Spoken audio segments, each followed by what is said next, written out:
آج انہی کے وفاقی وزیر سردار آصف احمد علی صاحب کا بیان سارے دن ٹیلی ویژن چینلز پر چلتا رہا، جس میں انہوں نے یہ کہا تھا کہ معمولی سی غلطی ہوگی ایم این اے سے، ایم پی اے سے اور جعلی ڈگریوں سے کوئی خاص فرق نہیں پڑتا اور پنڈورا باغ کھل جائے گا اور اس امام میں سارے کے سارے لوگ ننگے ہیں۔ ہمارے دوسرے مہمان ہیں محمد حنیف عباسی صاحب، پاکستان مسلم لیگ نون کے ساتھ ان کا تعلق، اور ہماری تیسری مہمان ہے نوشین سعید صاحبہ، پاکستان مسلم لیگ قائد اعظم کے ساتھ ان کا تعلق ہے۔ آپ کاٹیا صاحب اگر شروع میں کمنٹ کرنا چاہیں اپنے وزیر صاحب کے خیالات کے بارے میں تو ہم حاضر ہیں جناب۔ انہوں نے ٹھیک کہا تھا؟ انہوں نے کیا کہا ہے میں نے نہیں سنا، میں بتا دیتا ہوں۔ انہوں نے کہا کہ یہ جو جعلی ڈگریوں کا ایشو ہے ایک معمولی ایشو ہے، اس کو جان بوجھ کے بڑا بنایا جا رہا ہے اور اس سے جمہوریت کو نقصان ہو سکتا ہے، اس سے کوئی فرق نہیں پڑتا، اگر کسی سے غلطی ہوگی تو چلنے دے اس کو۔ انہوں نے یہ کہا کہ یہ پنڈورا باغ سے کھل جائے گا، سارے اس امام میں ننگے ہیں، اگر فرض کریں کہ اگر ایم این ایز اور ایم پی ایس کی ڈگریاں چیک کرتے ہیں تو باقی ججز کی بھی کرنی چاہیے، باقی سب لوگوں کی بھی کرنی چاہیے۔ آپ کو یاد ہے جج صاحب کے ایک زمانے میں ایک جج ہوا کرتے تھے جسٹس صفدر، جس نے لی تھی ضمانت لی تھی بھٹو صاحب کی، پھر اس کی ڈگری کہاں سے، میٹرک کی ڈگری نکال لی تھی، ٹھیک ہے، جعلی ہے۔ اور آج یہ جو ایشوز ہیں میں کہتا ہوں دیز آر نو ایشوز۔ میں اس قانون کے خلاف تھا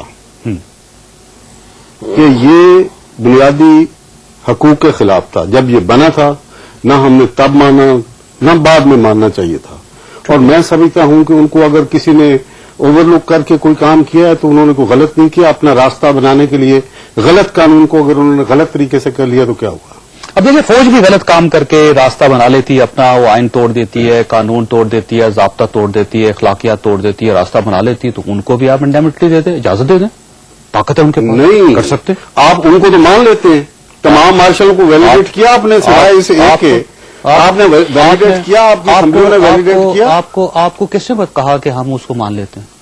میں کہتا ہوں کہ آپ کے سامنے کتنے دور رہے، 11 سال مارشل لا کے دور رہے، پارلیمنٹ مانا نا، پارلیمنٹ ان کی بنائی ہوئی پارلیمنٹ پارلیمنٹ مان لیتے، اس پارلیمنٹ نے نہیں مانا۔ اوکے، گارڈ آف آنر ان کو کون دے کے بھجوا دیتا ہے؟ وہ گارڈ آف آنر کس ملک کا پاسپورٹ ان کے پاس ہے؟ پرویز مشرف صاحب کے پاس پاسپورٹ کینسل کر دیں، کاٹیا صاحب واپس بلائیں ان کو۔ آپ اس کے گارڈ آنر کو روک نہیں سکتے، نہ روک سکتے تھے، نہ روک سکتے ہیں اب، سمجھ آئی نا جی۔ ان کے جو باسز ہیں بہت تکڑے ہیں، سمجھ آئی۔ آپ اپنی کمزوری کو تسلیم کر رہے ہیں، دیکھ اس کی کمزوری کی بات نہیں، ہمارے ساتھ عوامی رائے ہے، ہمارے ساتھ عوامی اوپینین ہے، اور جب تک عوام کی بات کو اور اس کی رائے کو اہمیت نہیں دی جائے گی ملک اسی طرح لڑکھڑاتا پھرے گا۔ جب تک عوامی رائے کی دیکھیے عوامی رائے کا جعلی ڈگریوں کے ساتھ کیا تعلق ہے؟ جعلی ڈگریوں کا قانون کے ساتھ کیا تعلق، مجھے یہ بتائیں کہ اس قانون کو جس نے جو یہ قانون بنا تھا، کیا اس قانون کے ساتھ ان کا وہ قانون ہی نہیں تھا؟ ان عدالتوں نے آ کے کہا کہ ہم ان کو نہیں مانتے، ان کی عدالتوں کو نہیں مانا انہوں نے، تو اس قانون کو کیوں لے کے بیٹھے؟ اوکے، اب یہ کہ نوشین سعید صاحبہ جو ہیں ان کا تعلق پاکستان مسلم لیگ کاف کے ساتھ ہے، ان کی جماعت تھی جنہوں نے یہ قانون پاس کیا تھا، یہ مجھے بتائیے یہ قانون نہیں ہے، نہیں تھا یہ؟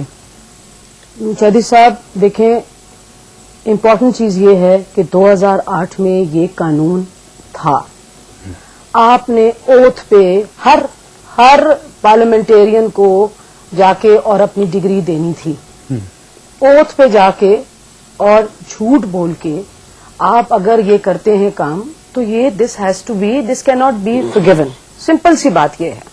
اگر آپ نے یہ کیا تو اس کا مطلب یہ ہے کہ آپ ہر قسم کے فراڈ کو ملک میں شروع کروا دیں۔